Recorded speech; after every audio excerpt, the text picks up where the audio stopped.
Olá, tudo bem? Sou eu, Novo, Sandro Marcel na área.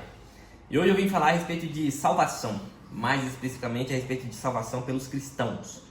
Porque nós sabemos que existem inúmeras outras religiões que pregam diversos tipos de salvação, reencarnação. Nós acreditamos que o pecado veio no mundo através do homem, do pecado de Adão. Porque Deus criou o homem perfeito, à sua imagem e semelhança. E nós sabemos que aquilo que Deus cria é perfeito, não existe defeito nenhum. O homem não ficava doente. Então, ele vivia eternamente no paraíso de uma forma perfeita, a imagem de Deus. Mas Deus não fez ele um robô, ele fez como se tivesse um certo poder de escolha, que nós conhecemos aí como livre-arbítrio. E eu acredito no livre-arbítrio simplesmente lá atrás, porque ele tinha o poder de pecar ou não, de viver em perfeita harmonia com Deus ou não. Interessante que lá você vê Deus que no final do dia vinha caminhar e falar com Adão. Isso é algo que nós não conseguimos imaginar na nossa mente tangível. O que é falar diretamente com Deus. Depois veio outras pessoas, né? Por exemplo, o Moisés falou face a face com Deus. Mas, de certa forma, ele não viu a face de Deus. Não quer dizer que você fala face a face com alguém que você vê a pessoa. Na transfiguração, Pedro viu Jesus como a perfeita encarnação do Deus Filho. Mas aquilo ali foi muito... não é claro, na verdade. Nós vemos também depois Paulo subindo até o terceiro céu e vendo coisas inefáveis. Diz ele. O que é isso? Coisas que ele não pode falar, ou que não tem palavras para dizer, ou que não consegue falar em palavras. Coisas que nós não entendemos. Pois, por exemplo, a Bíblia fala que Deus é santo 3 vezes. Santo, santo, santo. Nossa mente não consegue imaginar isso. Por quê? O que é santo para nós? É uma pessoa separada. Em outra instância é uma pessoa que não tem pecado, que não peca, ou que não peca mais. E aí existe uma segunda categoria, que não sabemos o que é santo. Os anjos são santos, mas são santos até no primeiro grau. E aí existe Deus que é santo 3 vezes. Existe os santos, que é anjos, que é arcanjos, serafins, querubins. Existe uma segunda categoria que nós não entendemos o que é. E existe a terceira categoria, que é Deus. Só Ele é santo 3 vezes.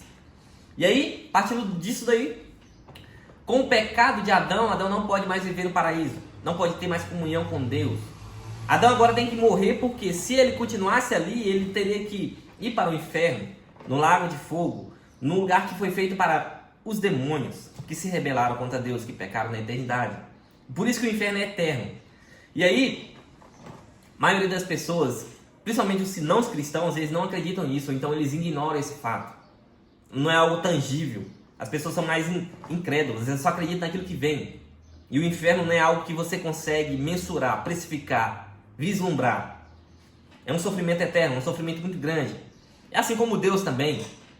Também pessoas conseguem viver, e até os cristãos, a maioria dos cristãos, que às vezes só vão no domingo, eles ignoram o resto da semana um Deus soberano que está ali, todo poderoso ali, presente.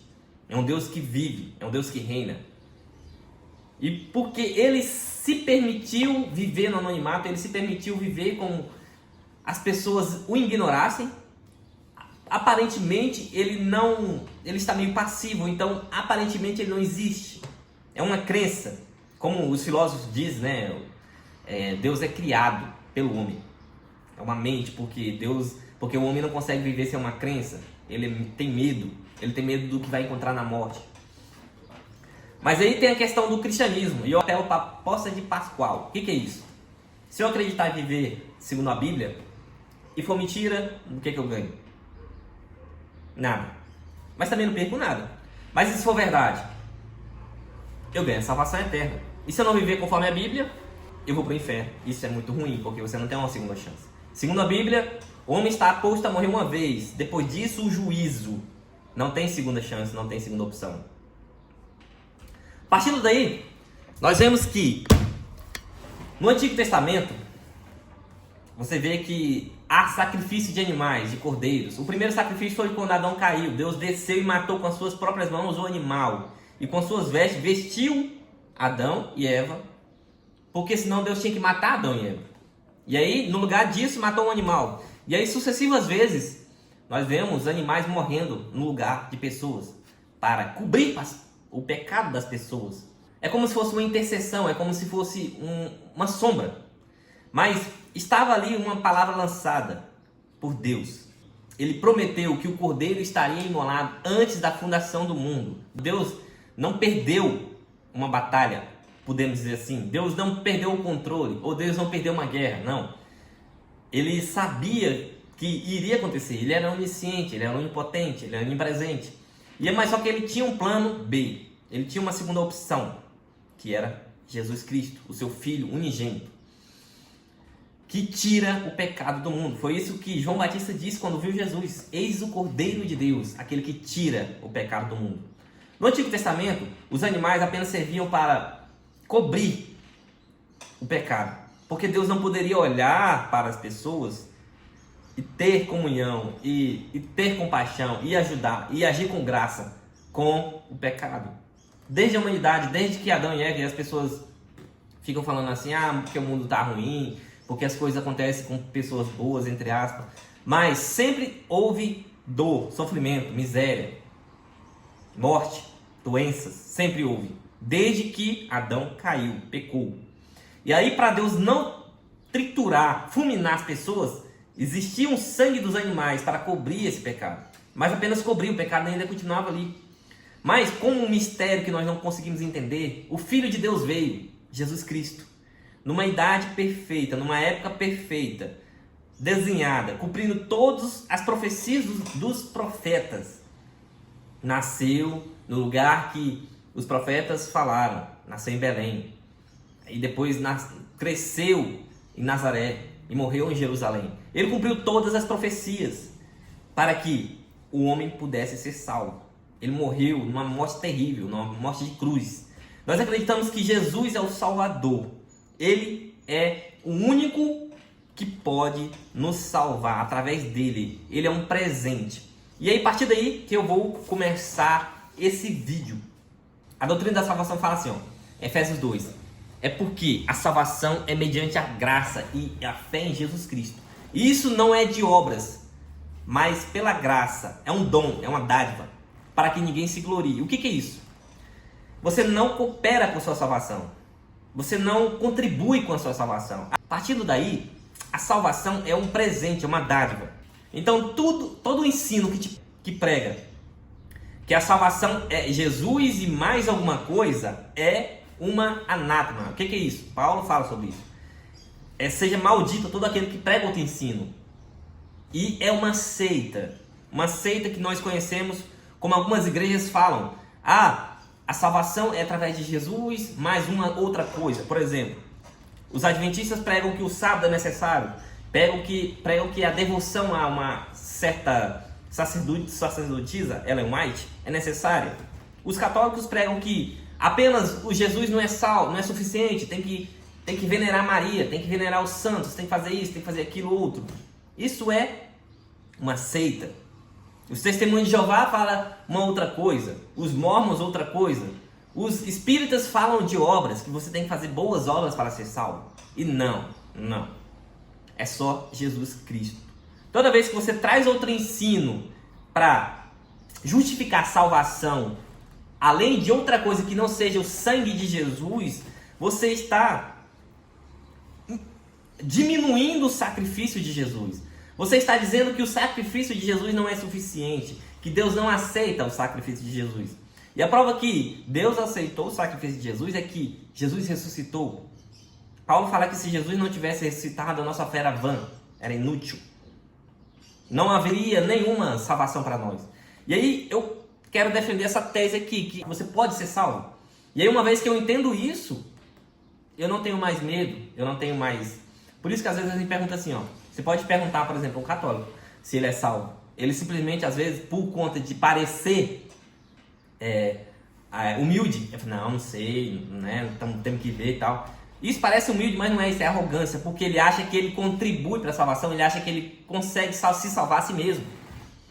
E não, você não consegue. Por isso que se alguém me perguntar se eu sou salvo, eu creio piamente que sou. E não é pelas minhas obras. E se alguém perguntar assim, mas quanto que você acha que você é salvo? Falei, uai, depende. O tanto que Jesus, o tanto que o sacrifício de Jesus foi aceito por Deus, esse é o tanto que eu sou salvo. Não existe outra possibilidade. E o sangue de Jesus é suficiente para tirar todo o pecado do mundo, de todas as eras, de todas as pessoas. O sangue é suficiente. Isso parece... Nós não entendemos isso, porque uma pessoa só peca muito. Imagine outras pessoas, imagine as piores pessoas da terra. Isso quer dizer que se os piores homens da terra, que passaram por essa terra, olhassem para Jesus, como aquele povo que olhou para a serpente no deserto, que foi curado, se as pessoas olharem para Jesus, elas são salvas imediatamente. Não precisa de boas obras. Claro que as boas obras têm o seu lugar e é necessário. E nós somos salvos para fazer essas boas obras. Mas às vezes não dá tempo. Por exemplo, aquele ladrão da cruz de Jesus, que morreu com Jesus, ele estava pregado na cruz, não tinha como fazer mais obras. Ele está ali perante a morte estava diante dos seus olhos. Mas ele clamou para Jesus: Jesus, tenha compaixão de mim, lembre-te de mim quando chegarem no teu reino. Ele creu que Jesus era o Salvador. E aí Jesus falou assim: ainda hoje estarás comigo no paraíso. Então aquele homem foi salvo. Ele foi liberto, livre do inferno. Porque olhou para Jesus, porque viu que Jesus era a única sua esperança. E é isso que eu quero trazer para você esse vídeo hoje.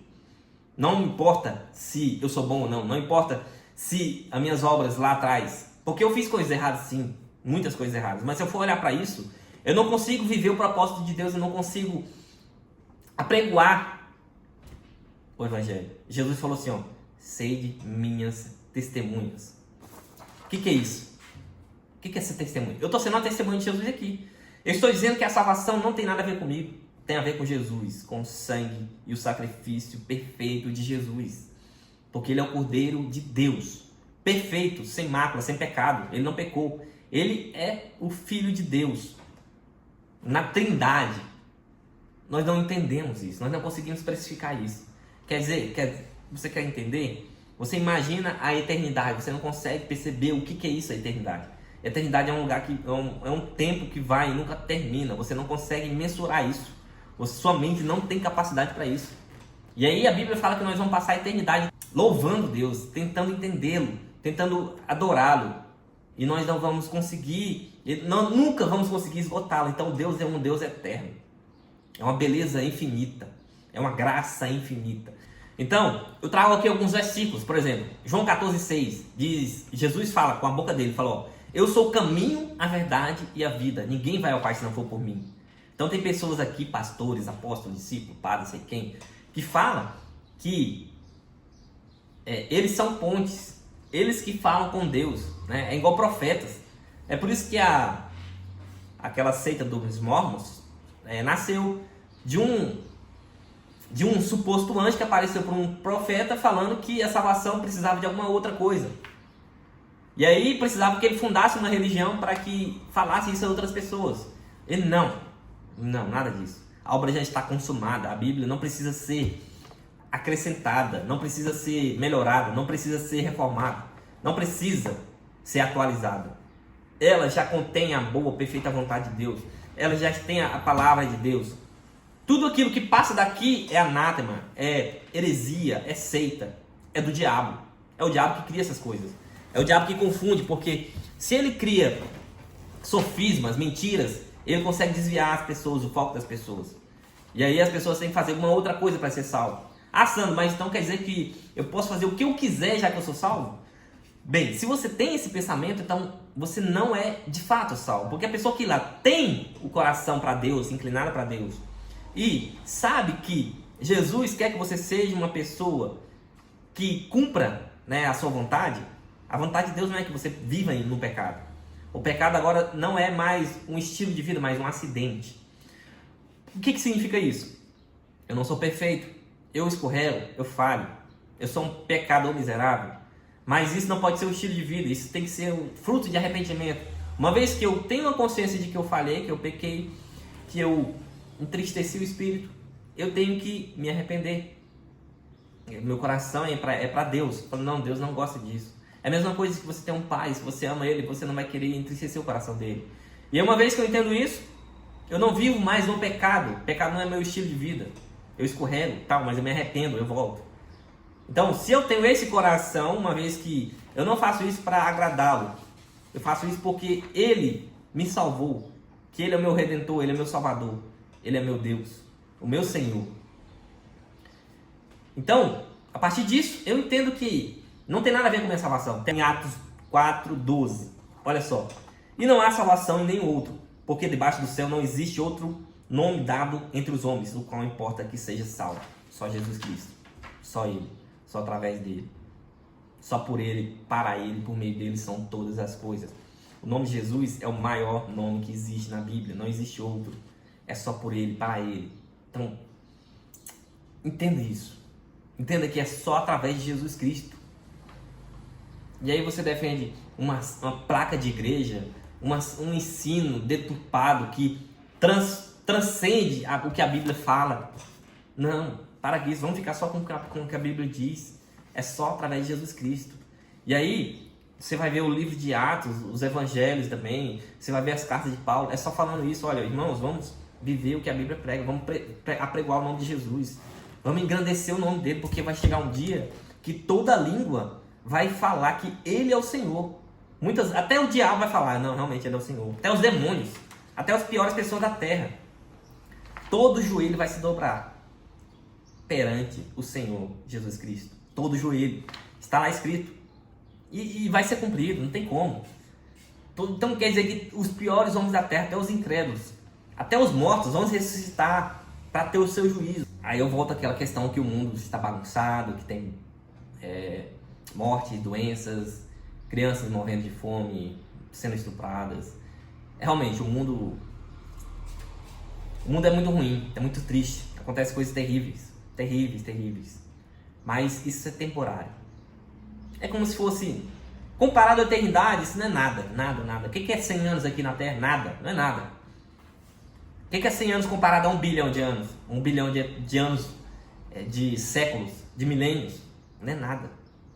Se eu falar para você um número assim de 100 trilhões de milênios, isso é um número absurdo, mas isso passa. A eternidade não passa. Então, Deus permite que o sofrimento aconteça aqui na Terra por algum motivo, por algum propósito desconhecido, que eu não sei. Não consigo, isso não é tarefa minha explicar, mas isso vai passar. Acredite. O machado está posto à raiz. E um dia, Jesus vai vir com seus anjos, com todo poder e glória, e vai acabar com o sofrimento e com a maldade no mundo. E o último inimigo a ser vencido vai ser a morte. Uma vez que a morte vai ser presa e vai ser colocada, vai ser julgada e jogada no lago de fogo, não vai haver mais morte. Não vai haver mais tristeza. A Bíblia fala que Jesus vai enxugar dos seus filhos toda lágrima. E vai enxugar de tal forma que nós não vamos ter, nós vamos se lembrar do sofrimento, mas isso parece que não vai fazer mais sentido. A tristeza vai ser, a gente vai rir disso tudo. Não vai ter mais dor, não vai ter, a gente não consegue imaginar isso. O que eu quero trazer para você hoje é uma alegria, uma esperança vindoura, não medo. Deus, você não tem que olhar para Deus com medo, a não ser que você não queira a salvação, porque a salvação é um presente, você só tem que pegar, é seu. Ele te deu, mas você tem o poder de falar que quer ou não. Deus não te obriga. Só que eu defendo também a tese de que se Deus quer que você seja salvo, você vai ser salvo. Independentemente de a sua vontade ser sim ou não. Eu acredito na eleição, porque Deus ele elege uns para a vida e outros para a morte. Está lá em Romanos 9. Eu acredito nisso. Agora, talvez a sua tese não seja essa. Talvez você acredita que você tem que fazer alguma coisa para a sua salvação. Então faça. Faça o possível para ser salvo. E uma vez que você alcançou a salvação, faça o possível para não perdê-la. Eu acredito que eu não consigo me salvar, também não consigo manter minha salvação.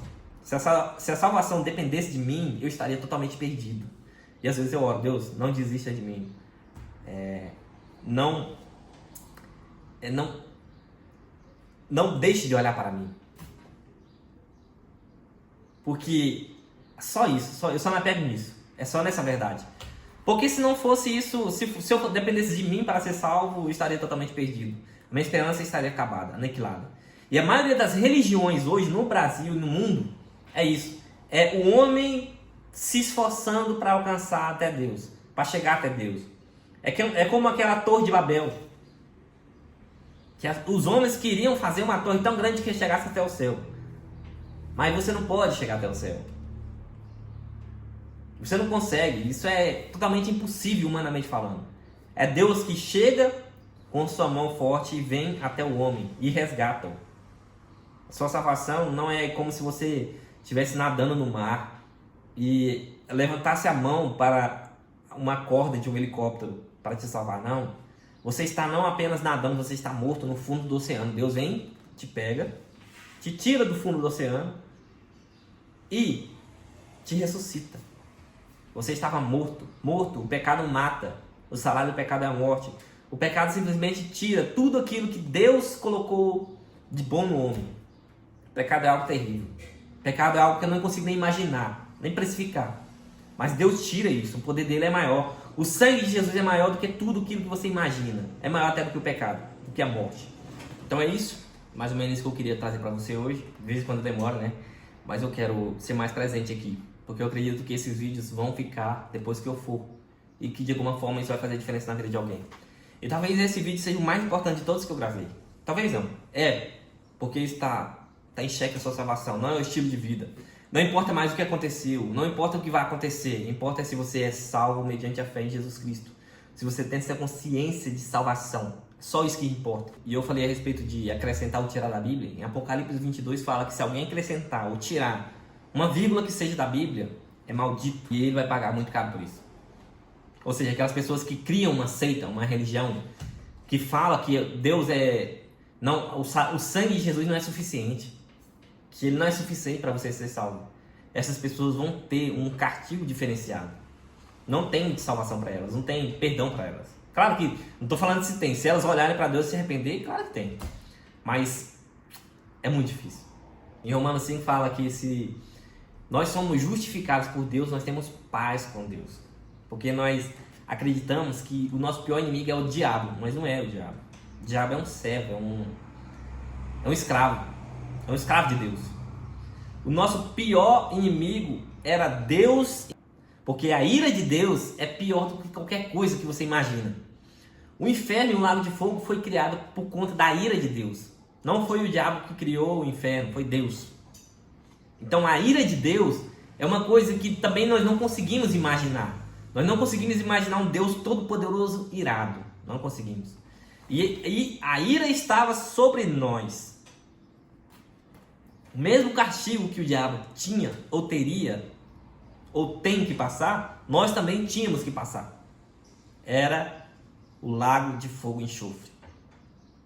A tormenta eterna. Isso é só um resquício da ira de Deus. A ira de Deus é muito pior.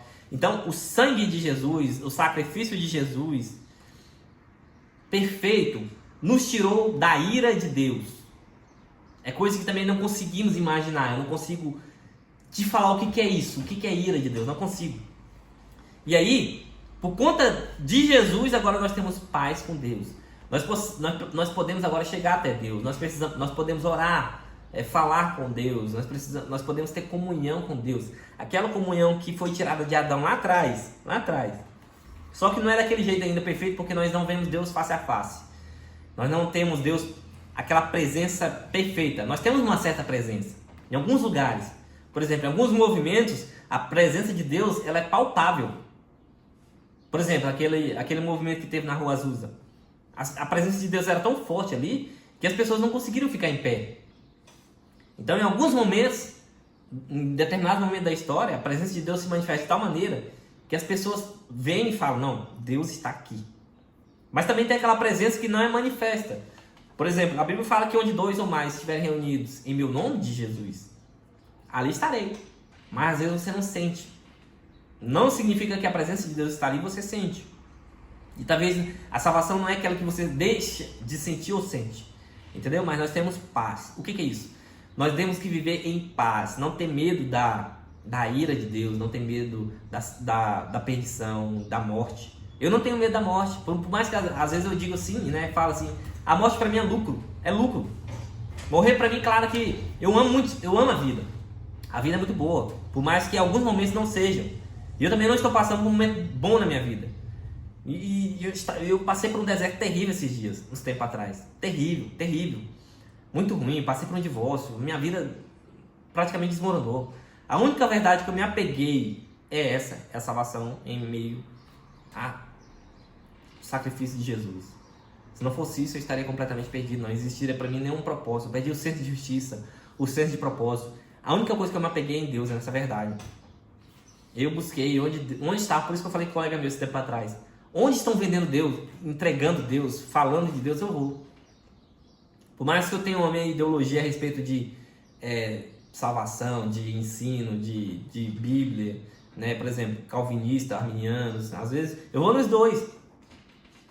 Eu retenho só o que é bom e o resto eu descarto. Mas eu creio, só através dele eu posso ser salvo. E por conta disso eu tenho paz. Aquela paz que excede todo entendimento, aquela paz que eu tenho mesmo estando ao caos, mesmo tendo vivido ao caos passando por um momento difícil, na dor, no sofrimento, no deserto, mesmo nas batalhas, mesmo na guerra, no sofrimento, eu tenho paz. Aquela paz que Jesus falou, olha, a paz eu vos dou, não a paz que o mundo dá. A paz que o mundo dá é tranquila, é uma coisa que você não precisa se esforçar. Você tem muito dinheiro, você tem paz, você tem segurança, né? Você tem uma família boa. Isso é uma paz que o mundo te dá, é bom. Mas não é essa paz que Jesus falou. A paz que eu te dou é que os discípulos sentiam, aquela paz que Pedro sentiu antes de morrer, que Paulo sentiu antes de morrer. Tipo assim, chega uma sentença, você vai morrer hoje, e você consegue dormir tranquilamente, cantar feliz, porque é essa paz. Essa paz que você sente, você não tem medo da morte, você não tem medo do que vai vir, você não tem medo de Deus, você não tem medo do diabo, porque o diabo já está derrotado.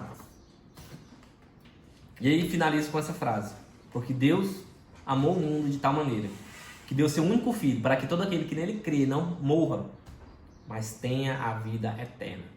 É por causa do filho.